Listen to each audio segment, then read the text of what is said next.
NTPC 2026 में अपनी seat पक्की करने के लिए देखिए सबसे तेज एग्जाम एनालिसिस। मैं हूं रवि सर और आप देख रहे हैं Ravi competitive classes. Let's start.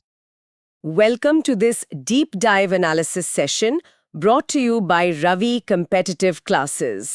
This session is based on the 100% accurate research and hard work of Ravi sir, designed to give you an edge in your preparation. बिल्कुल।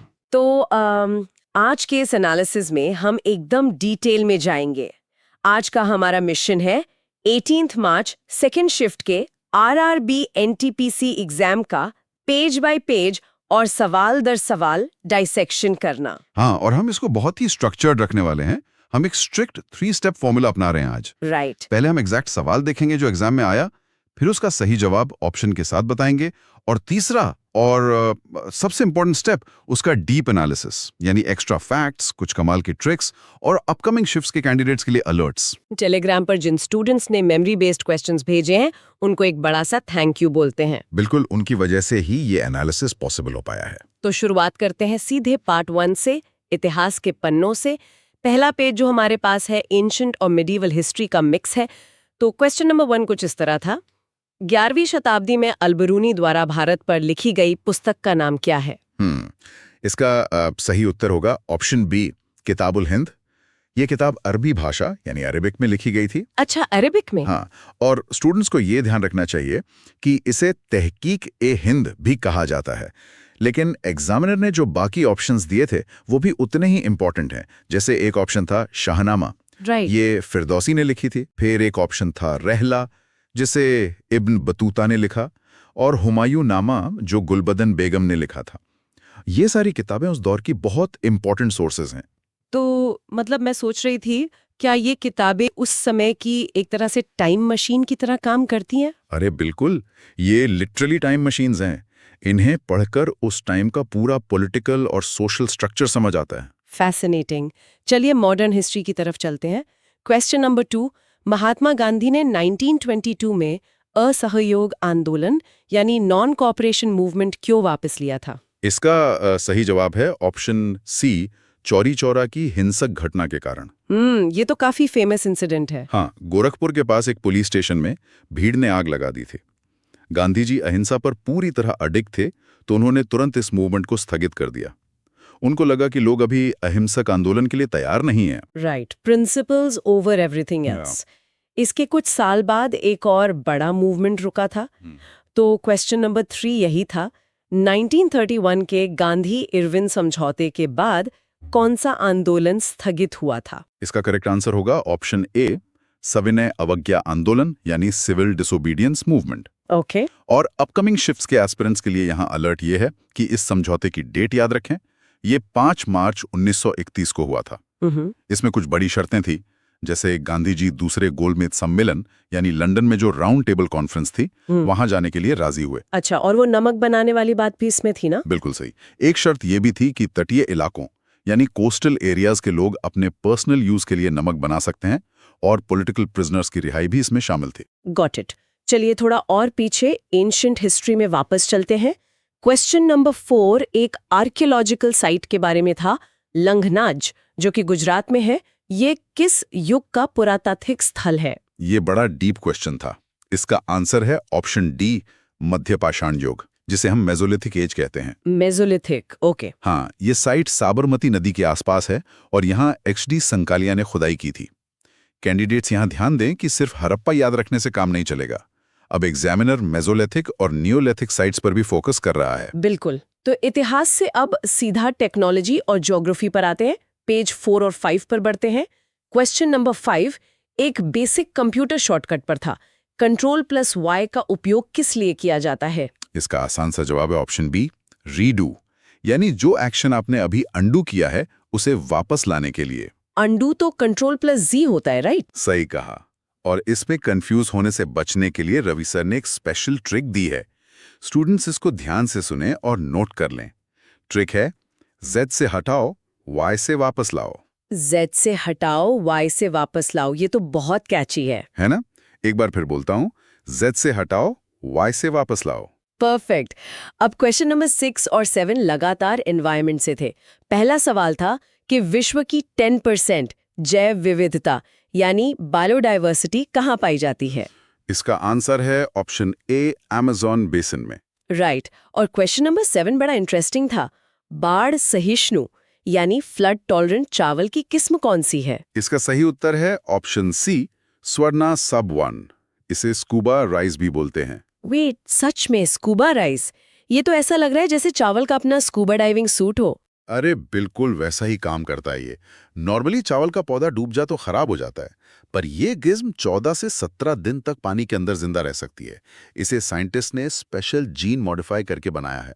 वाओ, बायो इंजीनियरिंग का कमाल। Question number 8 और 9 भी environment से ही जुड़े थे।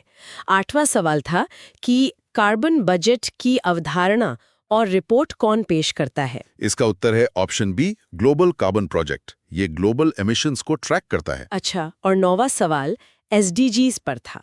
सतत विकास लक्ष्यों की शुरुआत कब हुई थी? देखिए, इसका सही जवाब है ऑप्शन ए, 2015 में। इसे UNGA ने सितंबर 2015 में अपनाया था। ओके। लेकिन कैंडिडेट्स यहाँ अलर्ट रहें। अगर पूछा जाए कि ये लागू कब से हुआ, तो आंसर होगा 1 जनवरी 2016। इसमें टोटल 17 लक्ष्य हैं जो 2030 तक पूरे करने हैं, और भारत में इसकी नोडल एजेंसी नीति आयोग है। एडॉप्शन और इम्प्लीमेंटेशन की डेट्स अलग-अलग हैं। Good point. अब क्वेश्चन नंबर 10 देखते हैं। पश्चिम बंगाल का फरक्का टर्मिनल किस राष्ट्रीय जल मार्ग का हिस्सा है? इसका जवाब है ऑप्शन ए, NW1 यानी नेशनल वाटरवे 1। ये प्रयागराज से हल्दिया तक जाता है। हल्दिया तक, राइट। हाँ, और यहाँ एक छोटा सा नोट है। वीडियो एनालिसिस के टाइम शायद जल्दी में इसकी लंबाई 10620 किलोमीटर निकल गई थी, पर इसकी एक्चुअल लेंथ 1620 किलोमीटर है। तो स्टूडेंट्स इसे 1620 ही नोट करें। हाँ, स्लिप्स ऑफ टंग हो जाते हैं। अच्छा किया जो क्लियर कर दिया। चलिए अब पार्ट 3 यानी पॉलिटी और इकोनॉमी पर चलते हैं। Question number 11।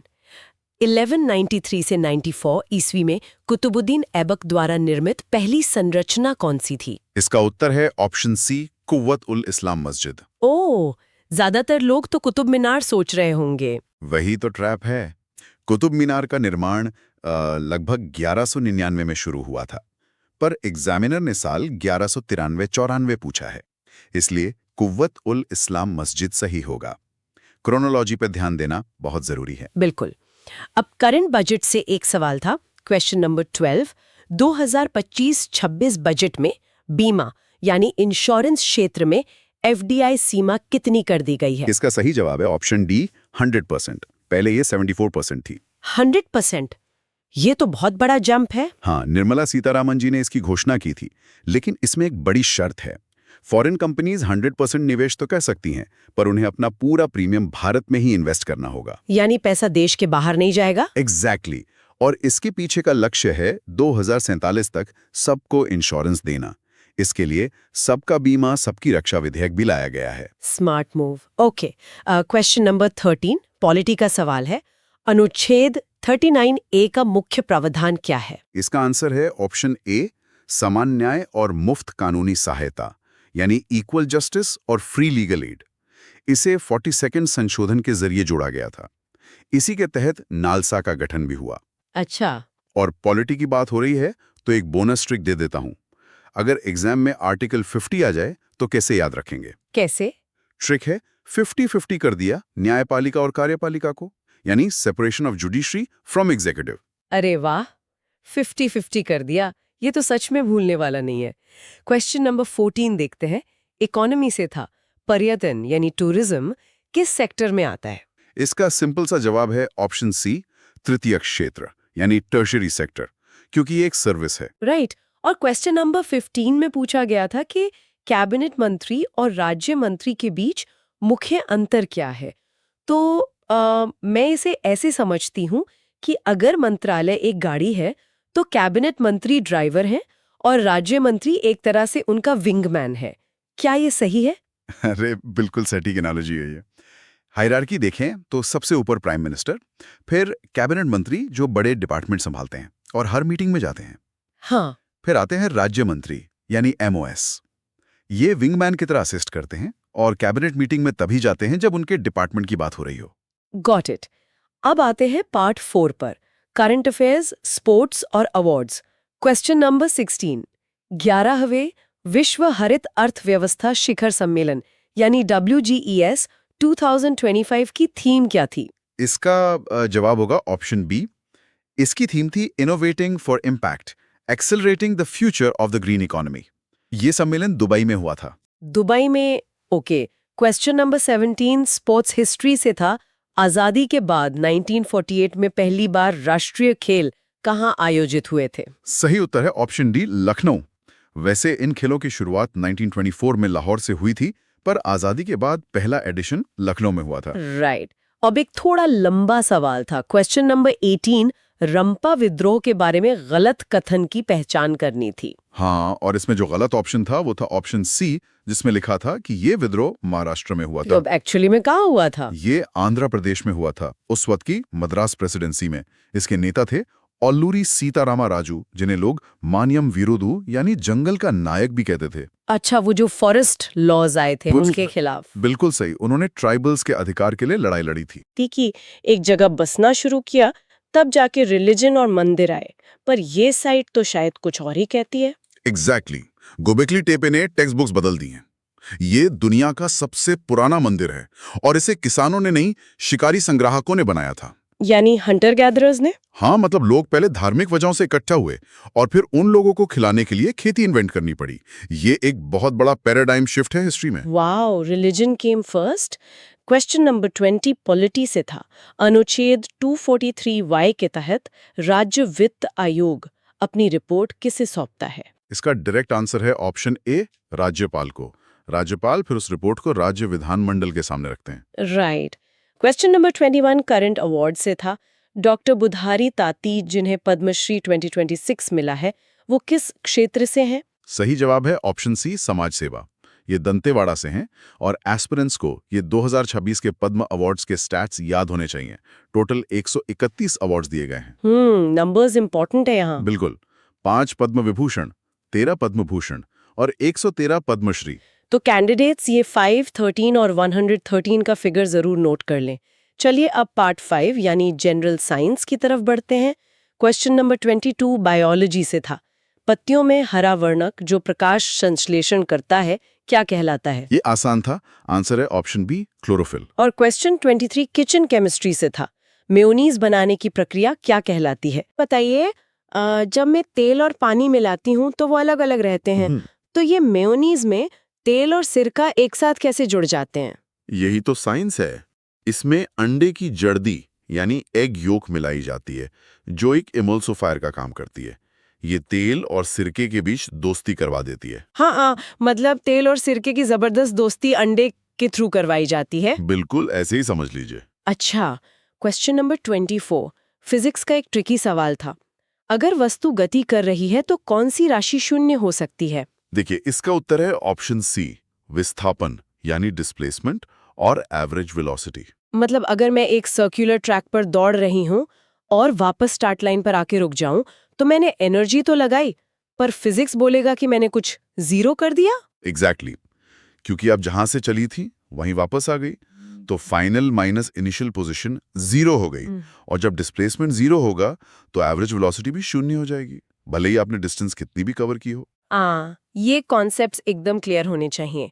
Question number 25 botany से था। हरा और चपटा रूपांतरित तना जो फोटोसिंथेसिस करता है क्या कहलाता है? इसका सही जवाब है ऑप्शन ए, पर्णकाय स्तंभ या फिल्लोक्लेड। ये वो कैक्टस वगैरह में होता है ना? हाँ, मरुस्थलीय पौधों में पानी बचाने के लिए पत्तियां कांटों में बदल जाती हैं, तो खाना बनाने का काम ये हरा तना यानी स्टेम करता है, जैसे नागफनी या उपुंतिया में। नेचर का अपना सर्वाइवल मैकेनिज्म। आखिरी सेक्शन पर आते हैं, पार्ट 6। क्वेश्चन नंबर 26 विश्व के किस नदी बेसिन में सर्वाधिक जनसंख्या निवास करती है? सही उत्तर है ऑप्शन बी, गंगा नदी बेसिन। तो कैंडिडेट्स को यहाँ ध्यान रखना पड़ेगा कि कैचमेंट एरिया पूछा जाए तो अमेज़न था, पर पॉपुलेशन के मामले में गंगा बेसिन है। दोनों अलग हैं। एकदम सही ऑब्जर्वेशन है। अब चलते हैं क्वेश्चन नंबर 27 पर। मौलिक कर्तव्यों के बारे में गलत कथन खोजना था। इसमें examiner basically core facts test कर रहा था, तो सही फैक्ट्स क्लियर कर लेते हैं। फंडामेंटल ड्यूटीज आर्टिकल 51A में है। राइट। ये ओरिजिनली संविधान में नहीं थी, इन्हें 42nd संशोधन से जोड़ा गया था। टोटल 10 ड्यूटीज थी तब। फिर 86th संशोधन से 11वां कर्तव्य जोड़ा गया जो शिक्षा से जुड़ा था। बिल्कुल। तो यहाँ हमारे मेजर क्वेश्चंस कवर होते हैं। रवि सर की रिसर्च नोट्स बताते हैं कि पेपर में 5 और सवाल थे, जैसे कंप्यूटर टास्क बार और 1991 के इकोनॉमिक रिफॉर्म्स से, और इनका पैटर्न पिछली शिफ्ट्स के बिल्कुल सिमिलर रहा। हाँ, और इन क्वेश्चंस के डीप एनालिसिस से स्टूडेंट्स को क्लियरली समझ आ गया होगा कि पेपर सेट करने वाला क्या सोच रहा है। एग्जैक्टली और यहीं पे आता है आज का हमारा प्रोवोकेटिव थॉट। कैंडिडेट्स, आज के इस पेपर को देखकर एक बात साफ है, एग्जामिनर सिर्फ रटी हुई बातें टेस्ट नहीं कर रहा, वो 11वीं सदी के अल बरूनी से लेकर 2026 की ग्रीन इकोनॉमी और स्कूबा राइस से लेकर फिजिक्स के सर्कुलर ट्रैक तक सब कुछ डीपली टेस्ट कर रहा है। तो क्या आप सिर्फ फैक्ट्स और डेट्स याद कर रहे हैं या फिर इन चीजों के पीछे के क्यों और कैसे को भी समझ रहे हैं? क्योंकि बिना समझे एग्जाम हॉल में ऑप्शंस हमेशा कंफ्यूज करेंगे। सही कहा, holistic awareness he exam निकलवाएगी। Ravi sir works tirelessly, often from 10 a.m. onwards, to bring you this level of detail despite the physical strain. If you found this valuable, please like the video, subscribe to the channel, and join our Telegram via the link in the description for Pal Pal Ki update. For all updates and DAILT analysis of RRB NTPC Graduate Level 2026, subscribe to our channel now. I'm Ravi sir from Ravi Competitive Classes. I am with you on your selection journey.